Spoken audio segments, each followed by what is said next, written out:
I'm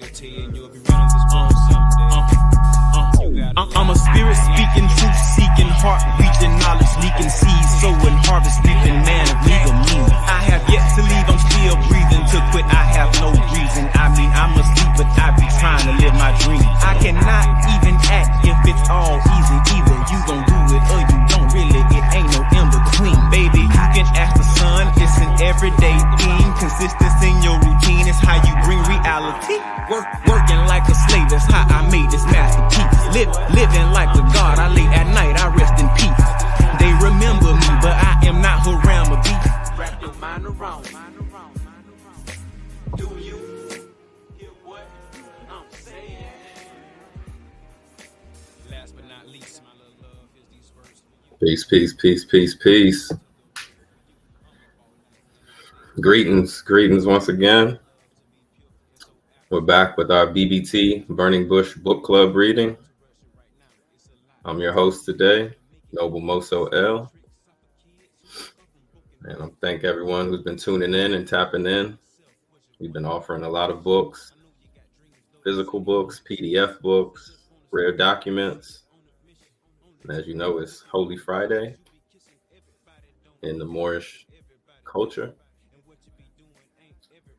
And we are just going to go through this book today and I'm going to break down some things about the word Negro, some of the origins and etymology, and one of the books today that I want to touch on is called,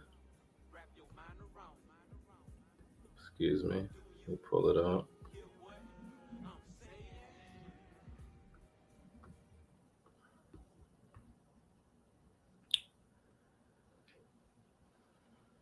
The Negro, a beast, or in the image of God.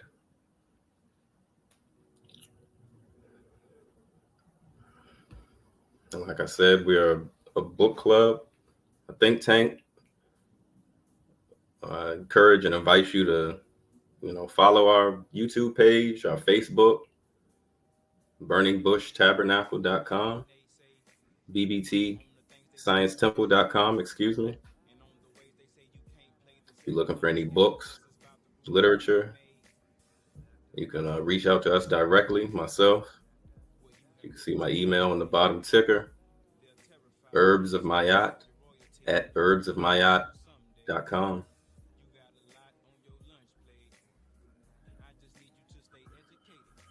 And as we know and study in the Moorish Science and the Burning Bush Tabernacle Science Temple and School, which I'm a minister and teacher, a part of this brotherhood and sisterhood.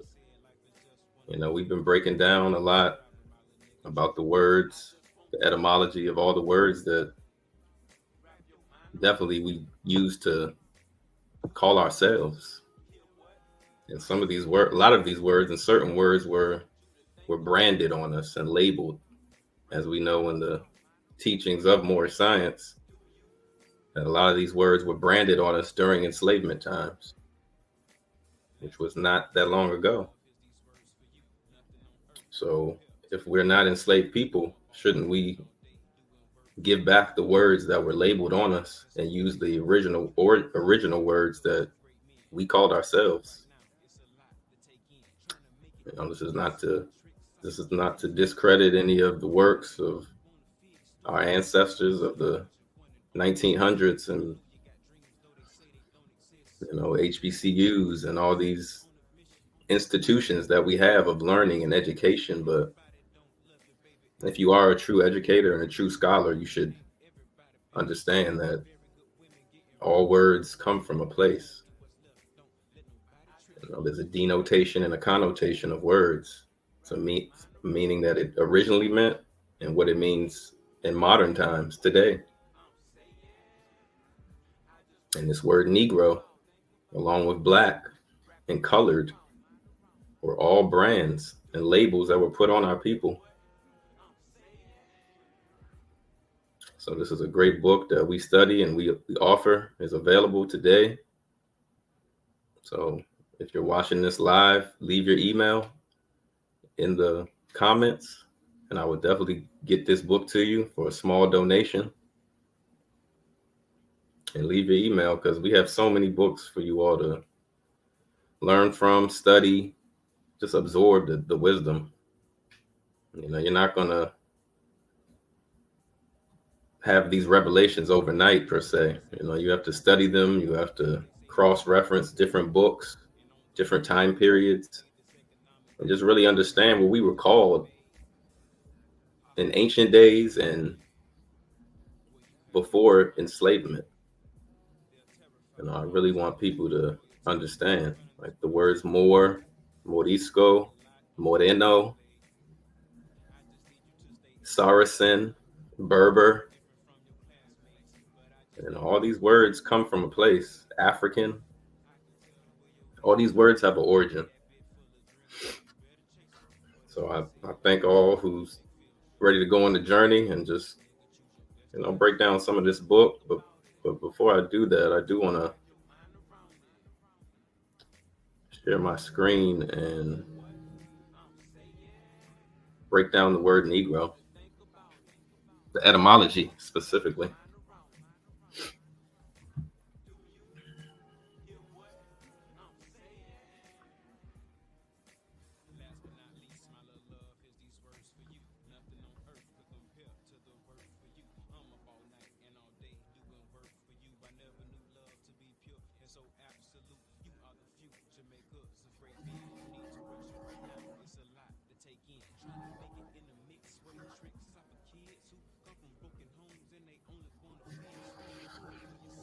And it says here,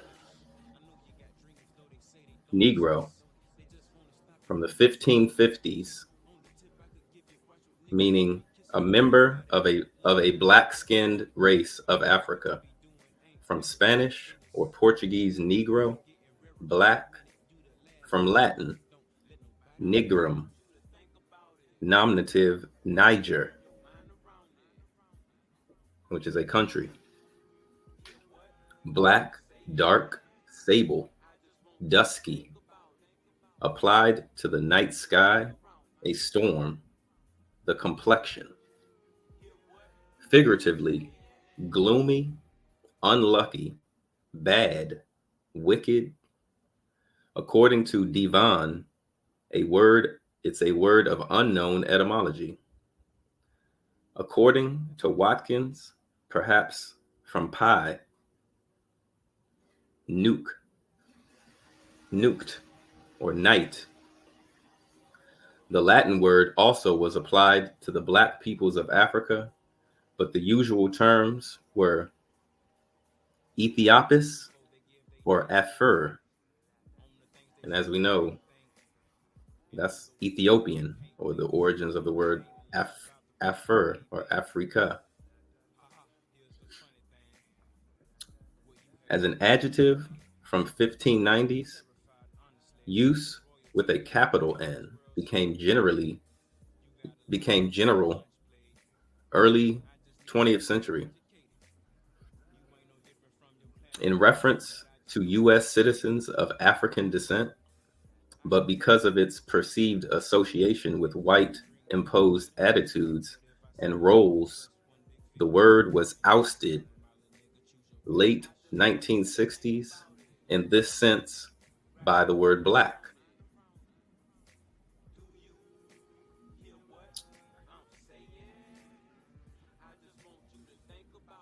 And this part right here really caught my attention. It said, meaning African American vernacular, the English language as spoken by U.S. blacks, is from 1704. French, negre, Negre, is a 16th century borrowing from Spanish, negro. Older English words were Moor, Moor, and blackamoor, Blackamoor. A Middle English word from Ethiopian, perhaps also a Negro, generally, was bloomin' or blue man.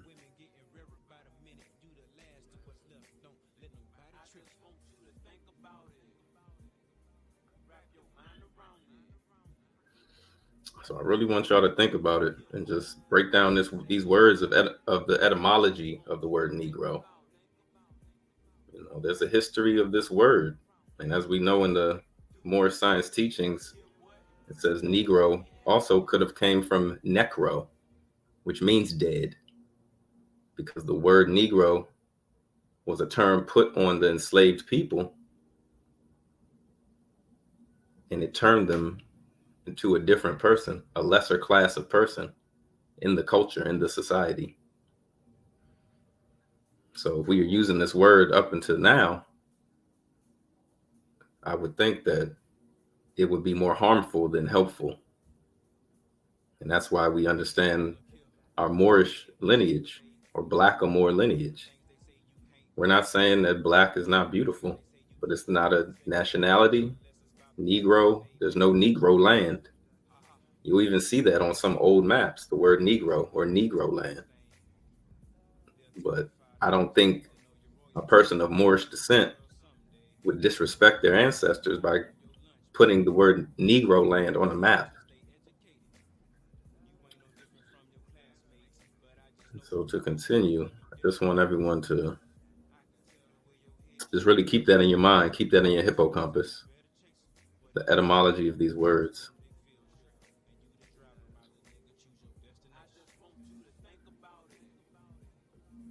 Give me 1 second. I'm going to present the book that I would like to read.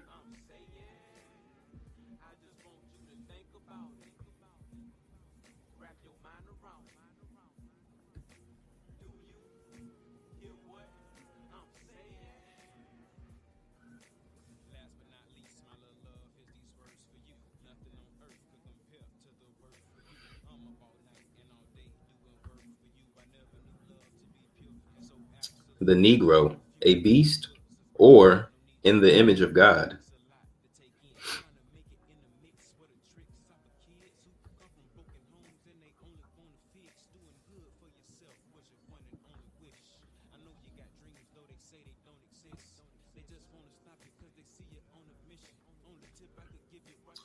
The reasoner of the age, the revelator of the century, the Bible as it is, the Negro and his relation to the human family. The Negro, a beast, but created with articulate speech and hands, that he may be of service to his master, the white man.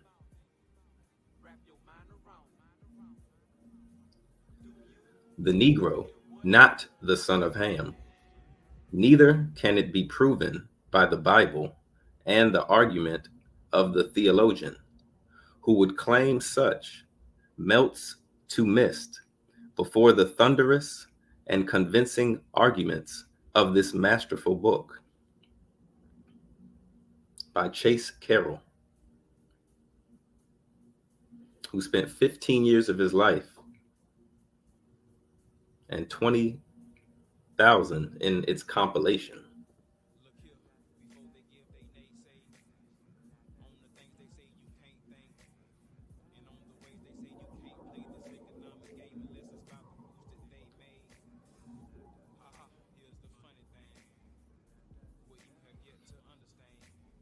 I'm going to read this publisher's announcement. It says, in placing this book entitled The Negro, a Beast, or in the Image of God, upon the American market, we do so knowing that there will be many learned men who will take issue with us.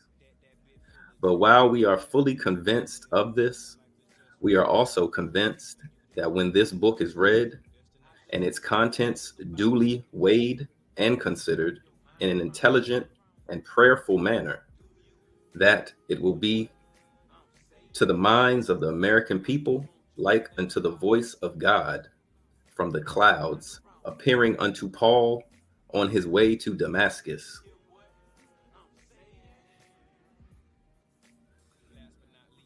We have not brought out this book hurriedly and without due thought and consideration. But on the other hand, we have had the manuscript under advisement for considerable time, and we have read and reread it until the ponderous sledgehammer blows of Professor Carroll rang in our ears, until the clang and ding of his arguments convinced us that it would be a sin before God and man to withhold from the reading public such an array of biblical, scientific, and common sense arguments. We are placing this book before the reading public as a witness to be questioned and cross-examined by the world. And if its pages will not stand the righteous attack of criticism, then we are willing for its arguments to be trailed in the dusk of oblivion. We ask the reading public to carefully pursue its pages. And if in any particular there can be produced evidence that this book is not founded upon the Bible and scientifically digested, then we are ready to close our doors and place over its portals in burning letters of fire, deluded and misguided by an array of biblical truths scientifically discussed. This was written by the publishers.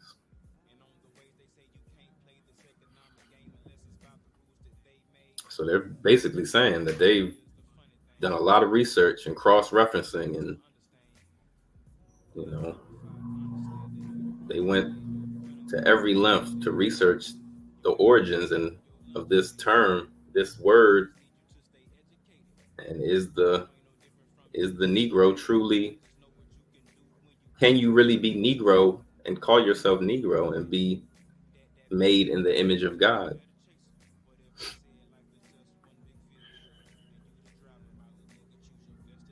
And as we know in our teachings in more science, man is connected biblically to a vine and fig tree. That's your bloodline, your lineage, your coat of arms. There's no such thing as a Negro coat of arms. There's Blackamoor coat of arms. There's Moorish coat of arms, excuse me. But there's no such thing as a Negro family lineage. This is a term created during the enslavement times.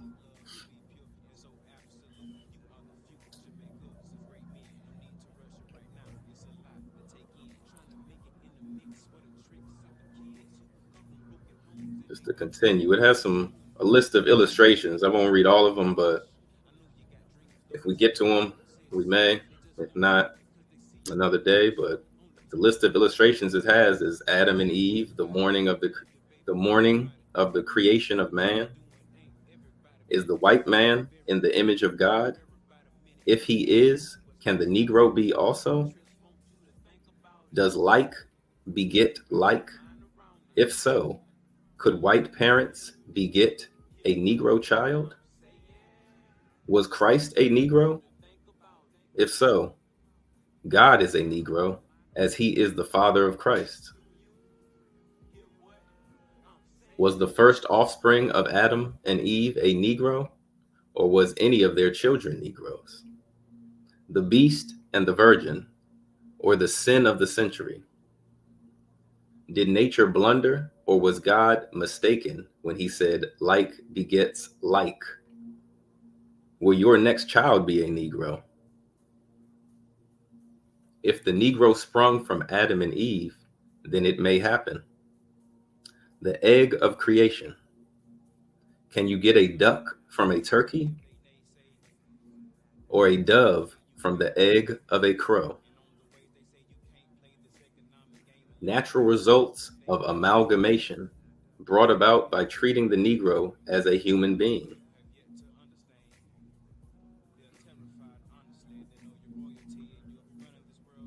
Right here is just a table of contents as well. Chapter 1, the formation of the Negro and other beasts, then the Negro on the sixth day.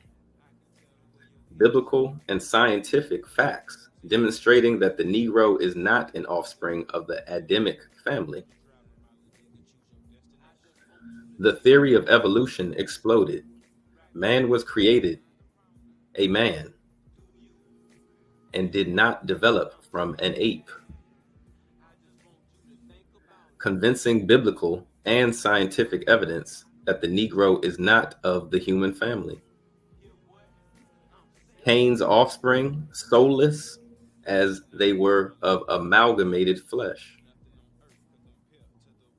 Red, yellow, and brown skin denotes amalgamation of the human family with the beast, the Negro.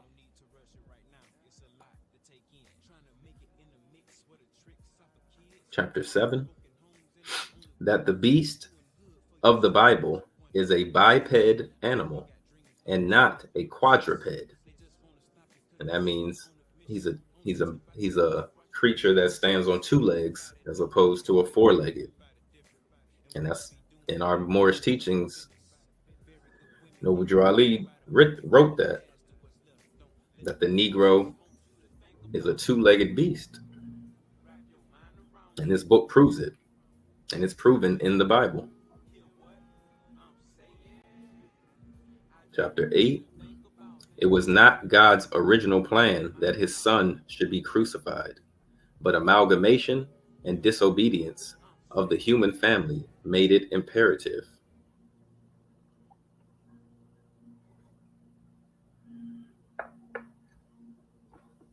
Ignorance of the Bible and continued atheistic teachings have led astray the masses relative to God's creation of man. The Bible and divine revelation, as well as reason, all teach that the Negro is not human.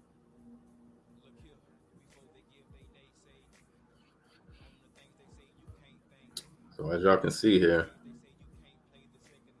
this book is a serious dive into the origins of the word Negro, the biblical and scientific evidence that the Negro is not of the human family,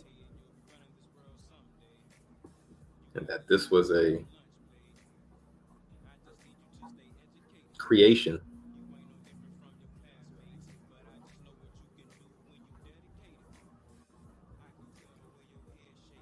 So I really challenge all listening to really study the word Negro, study the word Moor, study the word Blackamoor, study the origins of all these terms. Colored, swarthy. There's a university in America called Swarthmore College. I'm curious what their mascot would be. To continue.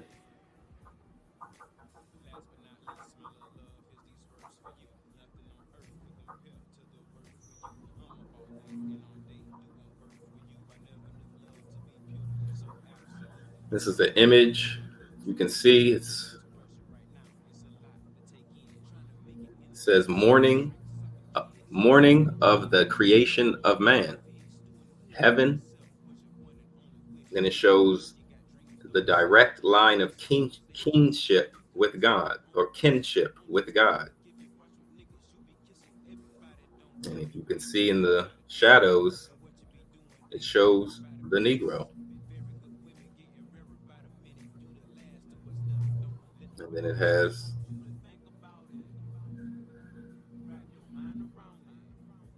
the European or Anglo-Saxon images of Adam and Eve.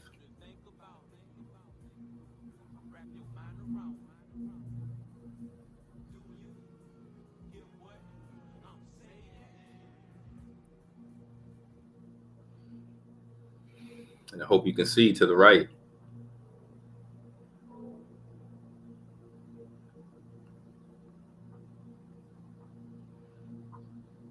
And it says, Adam and Eve in the garden. Where does the line of kinship between God, Adam, and Eve connect with the Negro? It's a great question.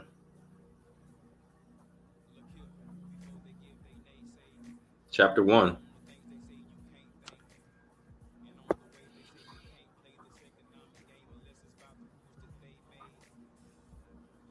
The formation of the Negro and other beasts then man on the sixth day.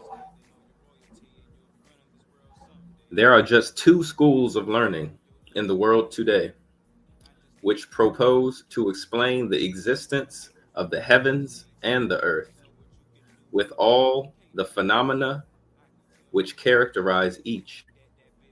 These are one, the scriptural school of divine creation, and two, the atheistic school of natural development. In discussing this subject, Mr. Haeckel says, as is now very generally acknowledged, both by the adherents and the opponents of the theory of descent, the choice in the matter of the origin of the human race lies between two radically different assumptions. We must either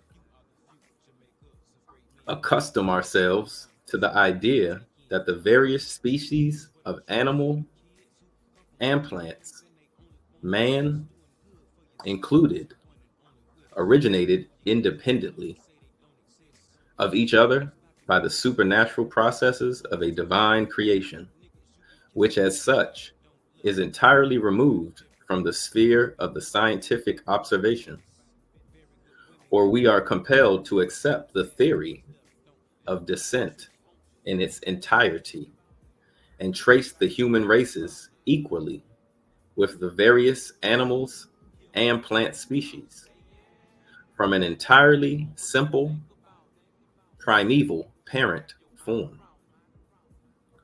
Between these two assumptions, there is no third course. And this is an excerpt from The Evolution of Man, Volume 2, page 36 and 37.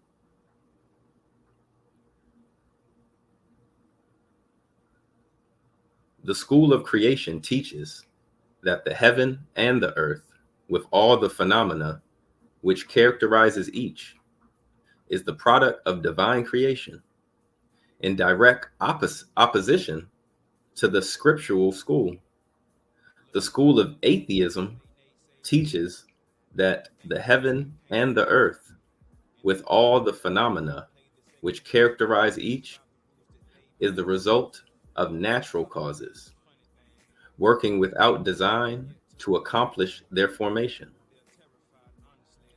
In our investigations, with a view to decide intelligently whether the phenomena of the universe is the product of the divine creation, or whether it is the result of natural causes, we have three reliable guides to a correct decision.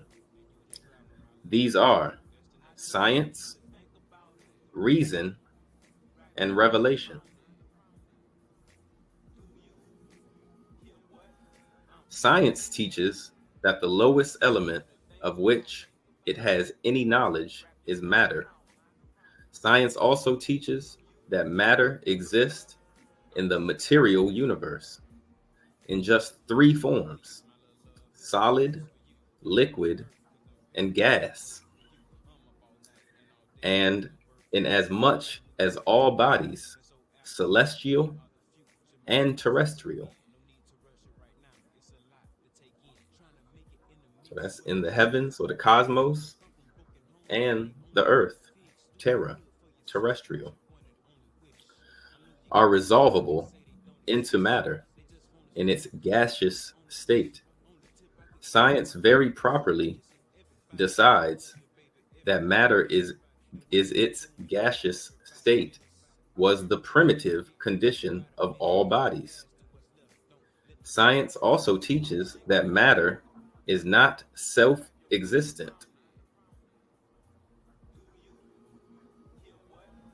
but to question from whence came matter, science, which deals alone with second case causes, gives no answer. But just at this point in our investigations, to which science leads us, and beyond which science is powerless to guide us, reason comes to our assistance. with the assurance that in as much as matter is not self-existent, it must have been created. Hence, the very presence of matter, even in its primitive state, the gas or gaseous, clearly demonstrates the existence of a creator, while its combination in all the varied forms, celestial and terrestrial, in which we find it today, bespeaks the most infinite design, and reason assures us that design can alone be formed and expressed by intelligence.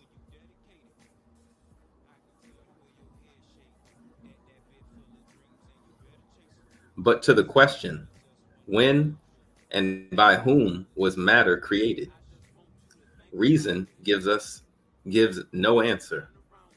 But just at this point in our investigation, to which reason leads us, and beyond which reason is powerless to guide us. And it would seem that any further advance that we may attempt must be merely speculative. Revelation generously comes to our assistance with that sublime assurance that in the beginning God created the heaven and the earth.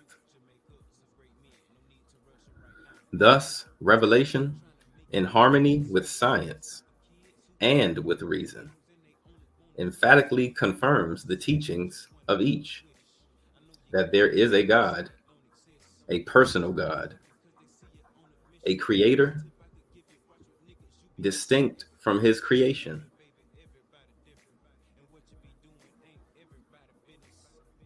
I'll read that again. It says that there is a personal God, a creator distinct from his creation, that there was a creation, and as clearly stated in the Mosaic record, there was a definite plan of the creation, a creation successive, extending through the 6 days.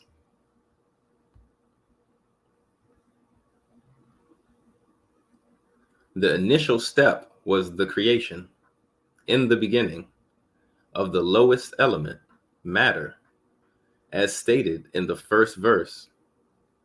This is followed in the second verse by a correct description of matter in its primitive or gaseous state.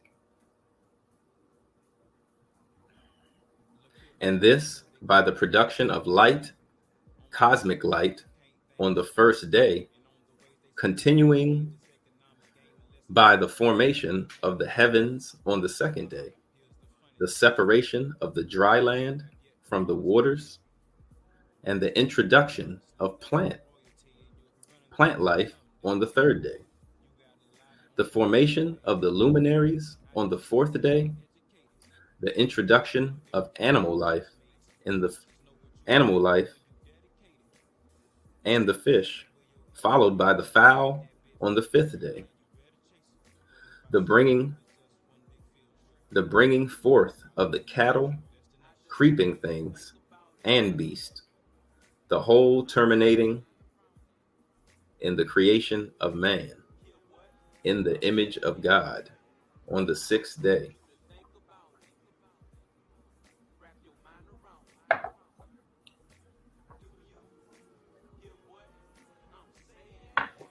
So this is really breaking down the creation story and where man fits.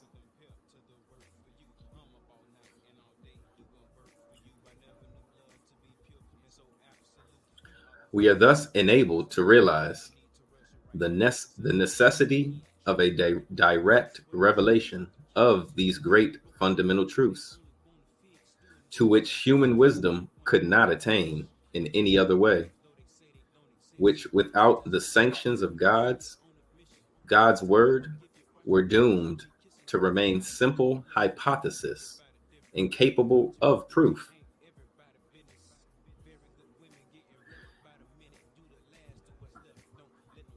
In the first verse, We are taught that this universe had a beginning, that it was created, and that God was its creator. The central idea is creation. The Hebrew word is bara, B-A-R-A, translated by create. It has been doubted whether the word meant a creation in the sense that the word world was not derived from any pre-existing material, nor from the substance of God himself. But the manner in which it is here used does not seem to justify such a doubt. For whatever be the use of the word in other parts of the Bible, it is employed in this chapter in a discriminating way, which is very remarkable and cannot be but intentional. Elsewhere, when other transformations are meant, as in the second and fourth days, or a continuation of the same kind of creation, as in the land, animals of the fifth day, the word asha, make, is used, A-S-A-H, asha. Again, it is a significant fact that in the whole Bible, where the simple form of bara is used, it is always with reference to a work made by God, but never by man. So, just to slow down a little bit, this is really breaking down man's divine nature. And as we teach him more science, man has two selves, his higher self, his lower self, his divine self, and that beast. And that's what this is breaking down. Man is a divine being. Woman is a divine being. We come from something very sacred of this planet, and it's just great to be breaking this down. But to continue,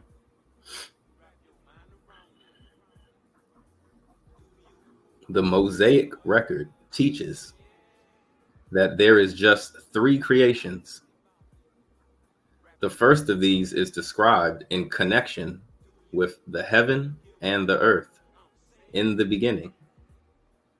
The second creation is described in connection with the introduction of animal life on the fifth day. And the third creation is described in connection with the first appearance of man on the sixth day. And just to break down that, the six, as we know, 666, 6 protons, 6 neutrons, 6 electrons. That's the chemical makeup of man. And as it says earlier, it said gas. The gas state was the oldest and original state. And man was created with these elements.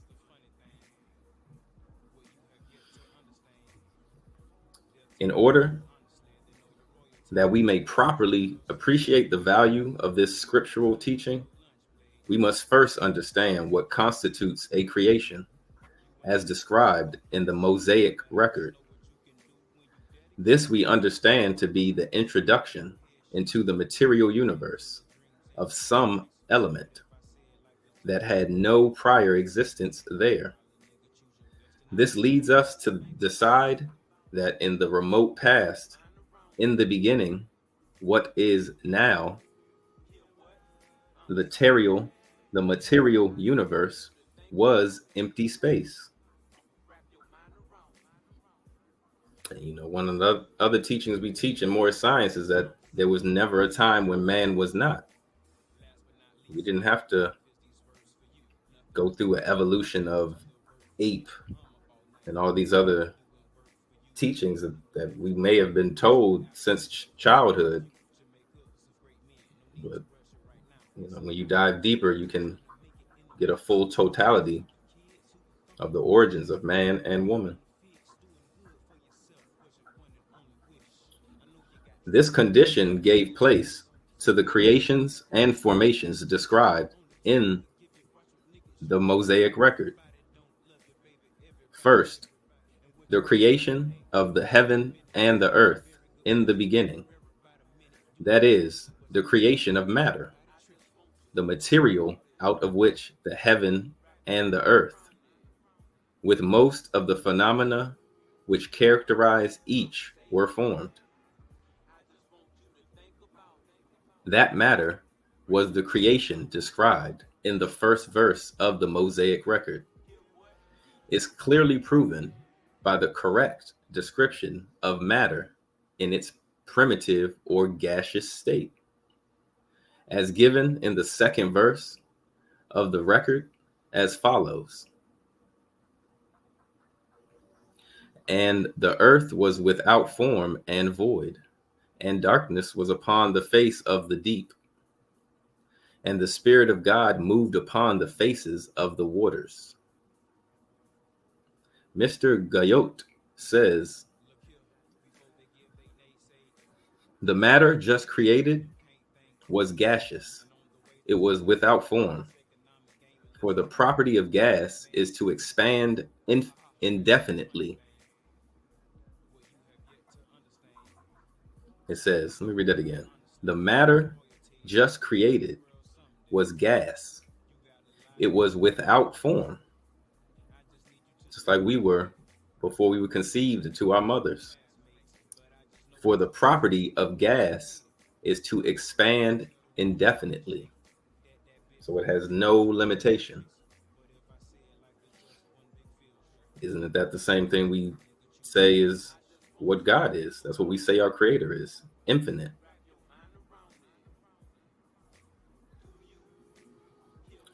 It was void or empty because apparently homogeneous and invisible. It was dark because as yet inactive.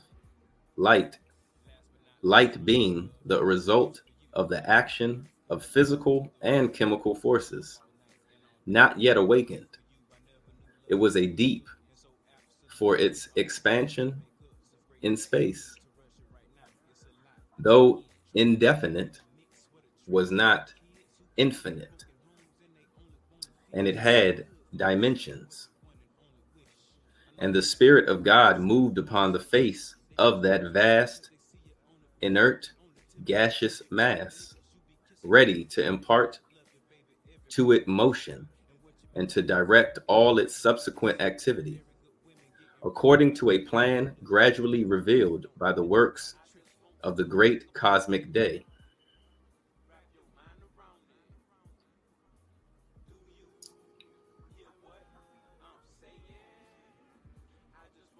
We are thus enabled to recognize the broad distinction which the inspired author draws between creation and formation. A creation is the first introduction into the material universe of some element that had no prior existence there. A formation is something made out of some pre-existing material, the result of a mere change wrought in the form of the original element.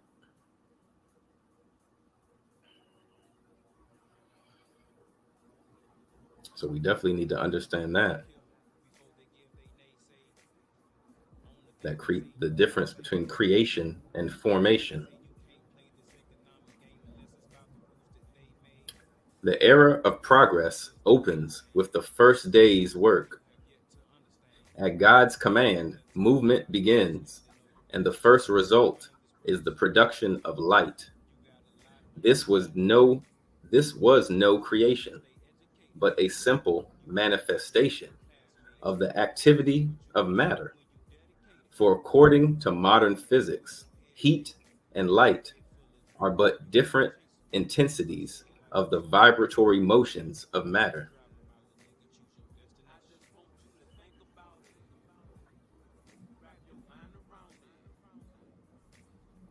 The production of the heavens on the second day was not a creation and is not described as such.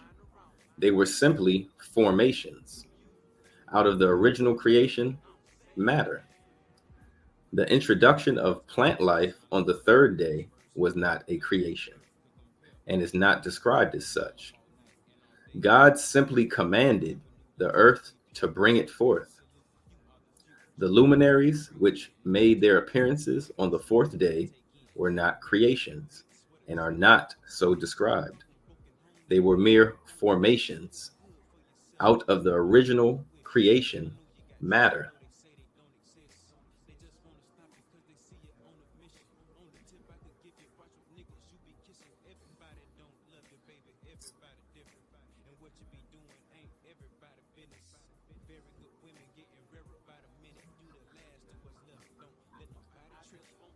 So as we can see,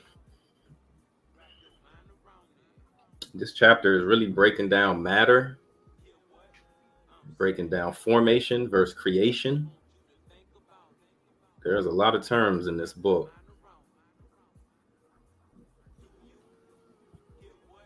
I mean, we are getting close to that time. I don't want to go too far over.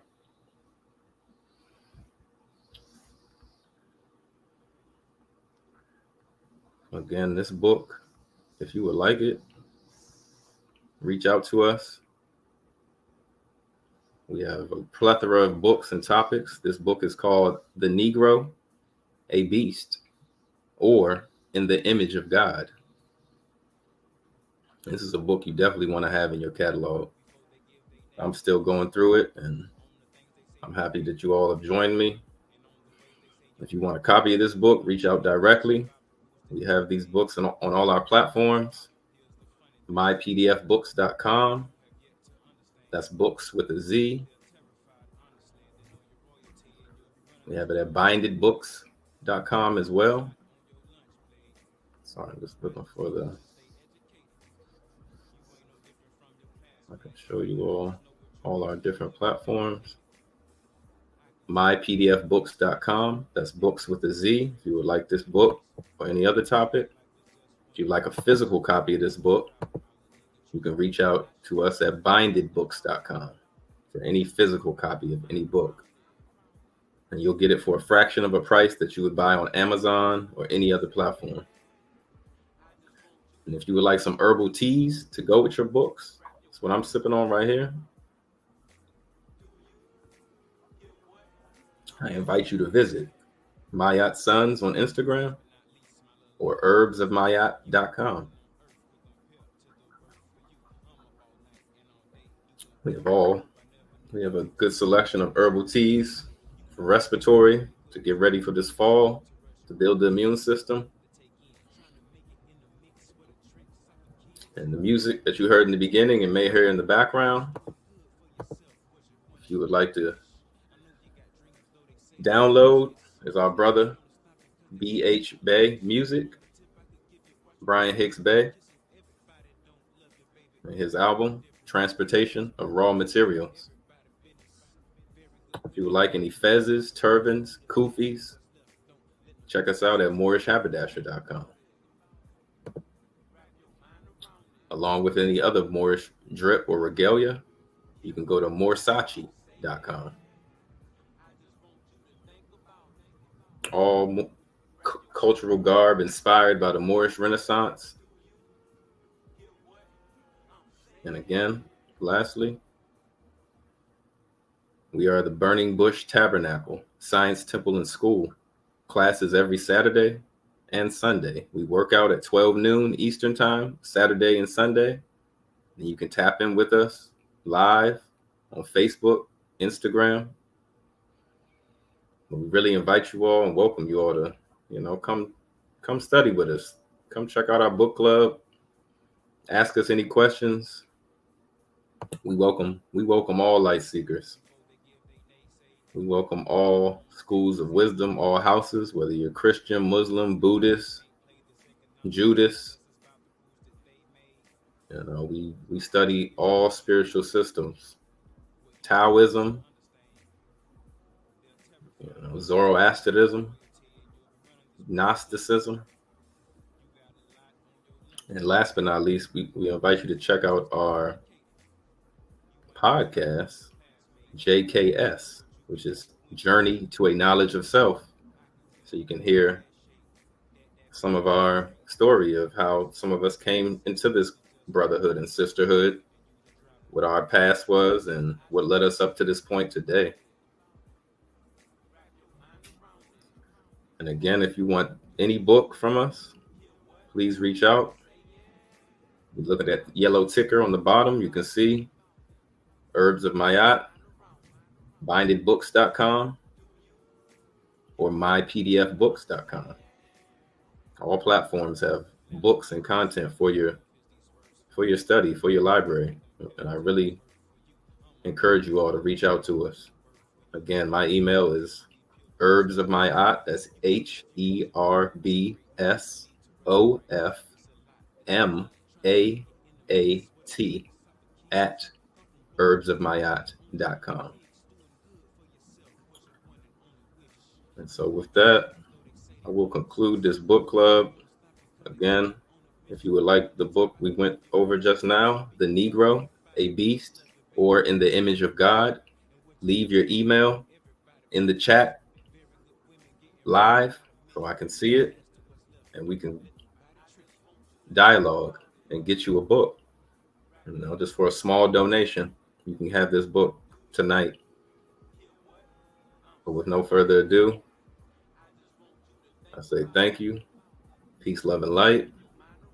Say our Moorish American prayer.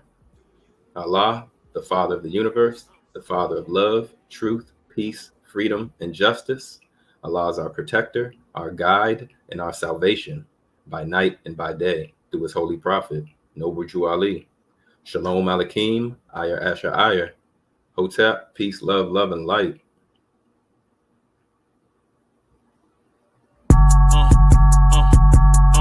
I'm a spirit speaking, truth seeking, heart reaching, knowledge leaking, seeds sowing, harvest reaping, man of meager meaning. I have yet to leave, I'm still breathing. To quit, I have no reason. I mean, I'm asleep, but I be trying to live my dreams. I cannot even act if it's all easy. Either you gon' do it or you don't really. It ain't no in between. Baby, you can ask the sun. It's an everyday theme. Consistency in your routine is how you bring reality. Working like a slave, that's how I made this masterpiece. Living like a god, I lay at night.